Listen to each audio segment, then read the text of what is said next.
never matter. Mouse in motion, get the fire, cause I'll never be quiet. Let's start this. All right, y'all, welcome back to the show, Anti-War Radio on Chaos in Austin. It's my pleasure to welcome Dahr Jamail back to the show. He's reported from Iraq and writes for Interpress Service, Le Monde Diplomatique, and other outlets.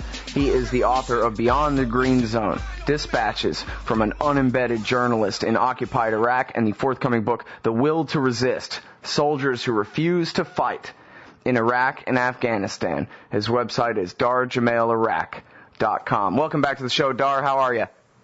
Great, Scott. Thanks for having me. Well, I'm really happy to have you here. And so, wow, this whole article is just the beginning of a book, huh? Well, it really is a prelude of the book, which actually was just released a couple of days ago. Oh, great. It's a book about soldiers that are in all branches of the military who either have or are currently refusing orders to deploy to Iraq and Afghanistan. And the book really goes through, the particular article that we're talking about really goes through several instances of methods soldiers have been using specifically in Iraq to, for example, avoid doing patrols and other ways to resist the occupation. Mm-hmm. Now, the article is A Secret History of Dissent in the AllVolunteer Military. It's at tomdispatch.com. I'm not sure if we ran it at antiwar.com yet. Or what, I can't keep up. Refusing to comply. The Tactics of Resistance in an all-volunteer military. You can find it, I know for sure, because I'm looking right at it, tomdispatch.com. And now, yes, as you say, you focus in here mostly on tactics for avoiding combat in Iraq. Right, and actually the article was run on antiwar.com. Oh, was it? Okay, I couldn't find it because the switch with the original dot and all that. Anyway. Right, it was highlighted. I think it was titled, given a different title. Yeah, the article does really outline, just for example, really the kind of where the article came from and really where the entire book idea came from is I was actually on tour for the first book, Beyond the Green Zone, back in October '07. And I went to upstate New York, and one of the tour dates I had was to give a talk at a GI resistance cafe up on the outskirts of Fort Drum, a cafe called A Different Drummer. And I was picked up by a man named Phil Aliff, who was currently an active-duty corporal with the 10th Mountain Division, which is based up there at Fort Drum, up in Watertown, upstate New York. And I was driving in a truck with Phil. He was driving me up to the cafe where I was going to meet with some other veterans. And we started talking about Iraq, as we always do, when I've been over there, and if I run into anyone who's, like casual conversation. Where were you? What were you doing? Were you based? What was it like? That kind of thing. And it turns out he started talking to me about, our morale was so low, and we were basically going around doing patrols, and me and all my colleagues realized that, we're just driving around to get blown up. This isn't serving anything. It's not helping us. It's not bringing any security to the Iraqi people. And, we're just not going to do this anymore. And he said that literally what we started doing is we would drive to the end of our patrol route. We would find a big open field. We'd park in the middle of the open field, and we'd sit there and listen to music and smoke cigarettes and then call in every hour and say, tell headquarters, yes, we're still on patrol. We're still searching the field for weapons caches. Yeah, sounds like going to work to me. Right, yeah, it's like a good post office job or something. Yeah. But these guys were doing it in Humvees in Iraq. Yeah, well, all joking aside, though, I mean, we talked about this for years and years on the radio show, Dahr, and, obviously people remember, of course, that you were there and you wrote about all your unembedded travails. We've talked on this show. This is a policy that lasted for years. I mean, it may, as far as I know, it may very well have been the ascent of General Petraeus that finally put an end to all this search and destroy nonsense. They used to call it the IED Lottery. Yeah, me and my friends, it's time to go out and play the IED Lottery. They're not doing anything productive, simply being blown up by homemade landmines. I mean, how many thousand guys were killed by IEDs in Iraq while in the middle of basically doing nothing because they were ordered to go out there and do nothing and get killed? Well, exactly. I mean, I think, safely, I don't know the exact statistics, but I think if we're being very conservative, of the just over 4,000, I think it's 300 now troops that have been killed in Iraq, I think conservatively we could say at least half of them have been killed playing the IED Lottery. And so, it doesn't take a genius to figure out, look, if I'm over there as a soldier in this bogus war based on lies and this bogus occupation, and I'm basically just driving around waiting to get blown up and killed or blown up and maimed for the rest of my life, I don't think I want to keep doing that. I think I want to instead do what has become known in Iraq as search and avoid missions, where we're going to go park in a field and listen to music instead, or we're going to instead go hang out with Kurdish Peshmerga and drink tea instead of going around and playing the IED Lottery. And that's what I'm seeing, and it's been rampant. I interviewed people in different parts of Iraq, in different units, in different times of the occupation, from as early as late 2003 on up to as recently as just this past December, all saying the same thing, just basically sharing with me different ways that they were engaged in these search and avoid missions because they didn't want to play the IED Lottery anymore. They didn't believe in the occupation, and they sure did not believe the reasons given by the Bush administration and continue to not believe the reasons given by the Obama administration for both of these occupations. It's always interesting to me, the way the incentive structure works and so forth. Like, what is it that gets, I try to, it's like when I watch a really insulting commercial on TV. I sort of imagine all the douchebags at the board of directors meeting or whatever where they come up with the ad campaign, And I wonder about the conversations that go on between a lieutenant colonel and a lieutenant general. General, my men are dying out there. And it seems like what we're doing is not productive. Could we please make a change? And the general says, no, we're going to keep doing this for another unlimited number of years in a row until another general above me comes in and changes everything around or whatever. The fact that guys are getting blown apart for nothing, it apparently doesn't have anything to do with the decision-making process about, I remember especially at the beginning of the war, you had guys in tanks giving out soccer balls to little kids and guys in Humvees made out of aluminum patrolling in the most dangerous areas. Like, the whole thing is just, it has been this whole time, the army you have is the one you go to war with, It really has, and I think that has really been the fertilizer for this, what we're seeing is a growing trend of people who either already in Iraq and Afghanistan saying, look, we don't want to be part of that anymore. This is a messed up system. And I actually quote a guy named Josh Simpson, who is a veteran. He was in Iraq doing counterintelligence and intelligence gathering, i.e. interrogations with Iraqis, and he said that he basically woke up and realized, you know what, this whole thing, the whole war is based on lies, and we're interrogating people trying to get information to support lies, basically to support a theory that doesn't even exist in reality. And we realized, and he told me personally, he said, look, I realized that I'm doing something that just doesn't make any sense to support something I don't believe in, to support, this whole occupation that's based on lies.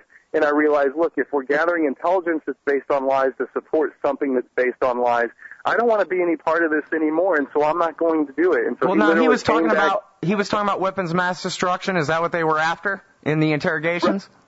Right.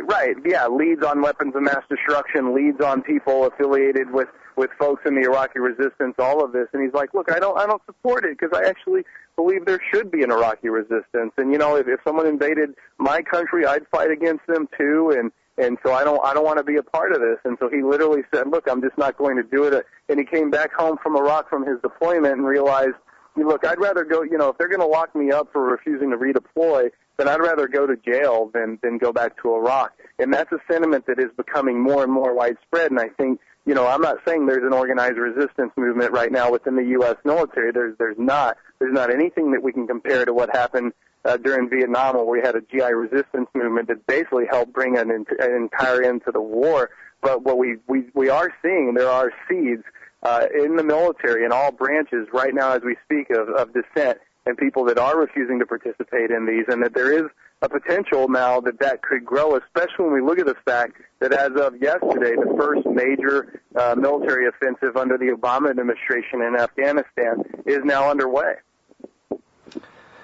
Yeah, well, and sticking with Iraq for a minute here, do you know the date of the referendum about whether to approve the status of forces agreement? I think it's in about a month from right now. I don't know the exact date toward the off end the of top this my month or head. something, yeah. Because Yeah, I wonder very about soon. that because, on one hand, I've read that, they call it the withdrawal agreement and that the people are generally for it because they see it as a mandate for the Americans to get the hell out. But then on the other hand, if they vote it down, then what does that mean? Because that means there's no law, so-called law, governing the occupation at all. Would that mean they have to get out faster? Or what do you think that would mean if the referendum failed? Do you know? Well, it's a very interesting situation. The reality is that, having just been over in Baghdad a few months ago, if we have a legitimate referendum, i.e. a non-rigged vote, and it's put up for referendum, do we want the Americans to stay or go? Overwhelmingly, the vote will be that Americans should leave the country. Well, but right away. that's the trick, So though, what is the happens referendum is on the sofa, which says they should stay until the end of 2011, and then they should all be gone by then. Right, but the thing is, there is a lot of talk right now in Baghdad that, we're going to have a referendum and vote for these people, all troops to leave, not just combat troops, etc., but all troops to leave, and by which date. So what does happen then if we have a legitimate referendum and all the Iraqis vote to end the occupation? That's going to put the Obama administration in quite the interesting conundrum where they're going to have to, how are you going to deal with that internationally? How are you going to politic that where the newest U.S. colony, i.e. Iraq, the people there are asking you to leave? It's going to be an interesting thing, and I'd have to say that, they're going to probably find some slippery way to try to get around that because, that'd be the equivalent of basically, what empire in history has taken over a country and colonized it, and then the people of that new colony all of a sudden have a referendum and say, no, actually, Mr. Empire, we want you to leave the country. They're not just going to up and leave because the people of Iraq want them to leave. So it's going to be a very interesting situation to see how does the Obama administration handle this situation, because it's a very real political possibility that this referendum, I think, it's a no-brainer at this point, that if we have a vote on the status of forces agreement, the people of Iraq are, of course, going to vote to have the occupation ended in their country. It's funny, a friend of mine has a nephew over there in Iraq, and he forwards me emails from time to time. And one that I got was he talked about how no one with an IQ under 70, which I guess meant all his buddies, enlisted guys, is for this. But all the officers are. Every one of the officers has drank the Kool-Aid of freedom and liberation and democracy and all this nonsense, and they are all true believers, but none of the grunts apparently believe it. Well, and this really goes back to what you were talking about earlier, Scott, which I think you did a really good job of outlining, really the dysfunction of the entire system, where you have the people sitting behind the banks of computers and the people going on the Foxes and the CNNs and the higher-ranking generals and folks talking about how great everything is, where really their job, they're basically acting like a politician, but they're wearing a military uniform, when actually the people having to go drive around and wait to get blown up, or the people that actually have some interaction with Iraqis and really see, hey, these people actually don't want us here, and actually what we're doing isn't actually helping them, and it's not helping us either. And when we really look at that overall situation, the fact that, the people on the ground that are actually in touch with what's actually happening and seeing what should happen, there's this huge disconnect between them and the higher up. So it really, underscores the fact that, again, I think that really is the groundwork of why we have dissent in the military and why I think that as both occupations carry forward into the future, with really no real true end in sight for either one of them, I think that, there's a very, very real possibility for a growing and more organized youth resistance movement, because the folks on the ground, the folks actually having to carry out these bogus orders that keep coming from above, they see clearer than anyone that, look, this isn't working for me, it's not helping these people, this is not what I signed up for the military to do, and I think I'm going to start to choose not to do it. Dahr Jamail, Interpress Service, tell me, how many estimated wounded American soldiers are there from the Iraq occupation? Well, the military did a very interesting thing, because just a couple of years into the occupation of Iraq, they realized there were so many wounded piling up, At the time, it was over 30,000. Instead of keeping it all in one group, they started to split it up into 3 different types of wounded soldiers. And so right now, when you see overall wounded, like they quote one of those statistics, and it's still around 30-something thousand. But in reality, if we add up the 3 different categories that they split it up in, we have actually the most conservative, or actually I'm going to say a conservative estimate because I haven't checked the recent statistics, but the last time I checked, it was over 72,000 wounded when we include psychologically wounded, when we include non-combat related wounded, when we include directly combat-related wounded, and we add all the categories up, we're looking at well over 72,000 soldiers have been wounded in Iraq alone, and we're not even talking about Afghanistan. Yeah, it's almost shocking to even hear you using the term wounded instead of injured, which is the official government television corporate, collusion euphemism for somebody getting their legs blown off or their brain so severely concussed that, they have permanent, physical and emotional defects from it for the rest of their lives, etc. Well, and this is an important topic, Scott, and I'm really glad that you bring it up because, people, we had a lot of information in the media a few years ago, particularly when John Murtha was talking about, look, we have a broken military, it's stretched thin, there's a real problem here, we're having breakdown, we can't continue on with both these occupations, the military can't keep bearing the strain that it's under right now, and the reality is what we need to remember is that has not changed. We're still looking at people on multiple deployments. We have a case in point at the end of May when we had the soldier in Baghdad in the PTSD clinic basically lose his mind and go ballistic and kill 5 other fellow soldiers. That's because this guy was on the end of his 3rd deployment. And that is not going away. That has not changed. We've had since September 11, 2001, we've had over 185,000 soldiers stop loss. Over 185,000. Meaning they reached the end of their contract, and then instead of actually being allowed to leave the military and not continue to deploy to Iraq or Afghanistan, they've literally been in situations where they're having to redeploy and go back over against their will because the military is forcing them to do that. That has not changed.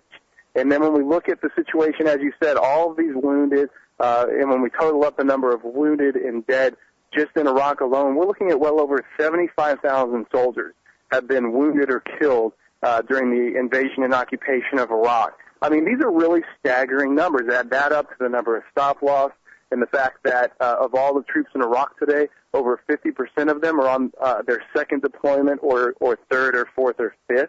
I mean, this is a situation that's not changing, and this is another very important component when we look at dissent in the military and the fact that more and more people are starting to refuse orders to deploy or coming back from a deployment and going AWOL. We've had figures range from 25 to 40,000 soldiers have gone AWOL since 2003, depending on which Pentagon report you read. Still, at a minimum, how many? 20,000?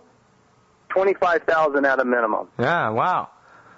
That's more than I thought. So if it's anything like your high-end estimate there, then that's really something. I was just about to say, it doesn't seem like there's, and you mentioned at the beginning and in your article that there's not really an organized movement, but that's still a lot of dissent. Why do you think, it's obvious that it's different from the days of Vietnam because you don't have, anti-war people who really mean it and are anti-war conscripted and forced by the government to join and then spreading all their views throughout the enlisted ranks and that kind of thing, and getting, parents and family members more angry. But what about all the guys, the families and the victims in the all-volunteer force?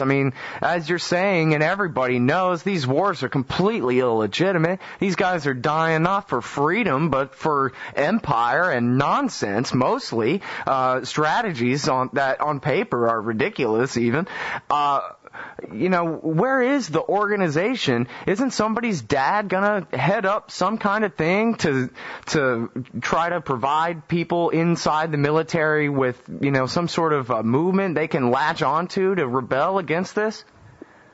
Well, there's not, frankly, and there's really two main reasons why there isn't an organized GI resistance movement like we saw during the Vietnam era. One, of course, the primary reason being that there's no draft. So you don't have a government policy that's forcing people to join the military against their will. You would have instant GI resistance movement and massive organization if we had a draft, and that's simply not the case, and it's simply not going to be the case. The second reason is economics. You know, we all know, of course, this country is in a massive economic meltdown, and it's going to continue for a long time. And so you have people who've joined the military, and they know firsthand, look, both of these occupations are bogus, they're illegitimate. What we're being forced and asked to do is completely illegitimate. I'm opposed to it, but I cannot afford to refuse orders because I cannot afford to be court-martialed and then get a dishonorable discharge because this is the only job in town. And plus, my wife and kids, what would happen to them? And I need these benefits, et cetera, et cetera. We don't make the mortgage payments if I'm not in the military, bringing home the paycheck. So this is another key component. But the thing is, I want to be real clear about, and I actually end the article with a quote from Lieutenant Aaron Wattada, who at the time when he refused orders to do that deployment to Iraq was the highest-ranking commissioned officer at the time he did it back in 2006. And he refused to go because he said, look, I swore an oath to the Uniform Code of Military Justice to protect the Constitution, and part of the Uniform Code of Military Justice means it's my duty. I am duty bound not to follow an unlawful order, and that's why I'm not going to go, because this invasion and occupation contravened international law, which of course the U.S. being a signatory to the Geneva Conventions, meaning that would mean I would be going against the Constitution of the United States as well, and as a soldier, it's my duty not to do that. So he was literally following the soldier's code to a T, and ironically, or not so ironically, just this past May, the Justice Department decided to drop their charges against, all of the major charges against Lieutenant Wattada. So my point is that this is an individual who, at the time, he was the highest-ranking commissioned officer to refuse a combat deployment to Iraq, and he, at the end of the day, is not going to spend one day in Iraq, nor one day in jail. But I also bring him up because he effectively, in a speech at the Veterans for Peace National Convention in Seattle 2006, really outlined what would need to happen if we were going to have a real GI resistance movement. He said, look, it's economics, and people are not resisting because they cannot financially afford to take that risk. He said, but if you being people who are anti-war and opposed to both occupations, and people who are really serious about trying to support a real GI resistance movement, he said, if you can find these individuals in your community, and this is very possible to do, you call the GI Rights Hotline, you call other groups like Courage to Resist in Oakland, and you find out, okay, where are these people that are wanting to resist, and you contact them as a community and say, look, as a community, if you're going to take a stand against refusing to deploy to Iraq or Afghanistan, we will support your family. We will help make sure your kids stay in school. We will help as a community cover any medical bills, et cetera. We will have your back if you're going to take a stand. And he said if people started doing that and organizing around that on a national level, you would have an instant GI resistance movement. And so that really leaves an open-ended question, you know, people listening, how serious are you about ending these occupations? Are you serious enough about doing this? Would you be willing to find one of these soldiers and support them and their families financially and really make the sacrifices necessary to bring both of these vile occupations to an end? Because that's what it would take. And I think the onus at this point is on all of our shoulders. Are we willing to find these people and make some sacrifices and help them take these stands? And it means, you know, especially during this economic downturn, you know, we would all feel it. But that's what it's going to take. It would take real commitment, real sacrifice from all of us to find these people and do what we can to support them. Now, as far as Afghanistan goes, it seems like it'd be a little bit different because of, Al-Qaeda was there back a long time ago, years and years and years ago now. But then again, your article starts with a guy saying, nope, I'm not going to Afghanistan because that's just as illegitimate of an occupation as that of Iraq. Are you finding much difference between perceptions in the military between those two wars and how justified they are or not? There's definitely a huge difference in perception. Although it was a difference in perception that was much more pronounced even just a year ago, where up until fairly recently, most people, and especially in the military, have viewed Afghanistan as the so-called good war. Look, this is legitimate. This is the country where the people were based that launched attacks on the United States, et cetera, et cetera. So it's right for us to go attack there and occupy that country. But that over time has shifted in thanks in large part to the fact that, what happened to the hunt for Osama bin Laden? What happened to going and trying to single out Al-Qaeda and take them out? Now all of a sudden it's become just a simple an occupation against the Taliban. And you know what? It's people in the military are getting that. Look, the Taliban weren't directly responsible for this. They weren't the ones that directly launched attacks against the United States. And so what happened to our mission? And what happened to trying to find people responsible for those attacks? It's become more and more clear. Again, coming back to what we were talking about earlier, the people on the ground driving around in Afghanistan playing the IED Lottery, and this is becoming more and more commonplace in that country now. Resistance is really picking up on even a weekly basis at this point against occupation forces. They're the ones that, clearer than ever can say, look, we're not looking for Osama bin Laden. What are we doing? We're actually just, building these massive bases here that just so happen to coincide right along the proposed pipeline route. The 4 major bases in Afghanistan are right by a proposed pipeline route. What are we doing? This really doesn't exactly have a lot to do with the national security of the United States. This is not why I joined the military. And so I think over time, considering the fact that this is even an occupation that's a couple of years longer already than that of Iraq, and they're seeing that, look, this isn't what's, what are we doing here? And so there is now more and more resistance against that occupation. And, the individual that I start the article with is a specialist, Victor Augusto, based at Fort Hood in Central Texas, in Killeen, Texas. And he's already spent 13 months in Iraq and then was about to be deployed to Afghanistan. And he's refusing orders because, as he says himself, this has nothing to do with the national security of the United States. It's not going to make the American people any safer, and I am opposed to this occupation as well. Oh, and you say the book just came out, right? It did. It just came out this day. The Will to Resist: Soldiers Who Refuse to Fight in Iraq and Afghanistan. Thanks very much for your time on the show today, Dahr. Thank you, Scott. All right, but that's Dahr Jamail from Interpress Service.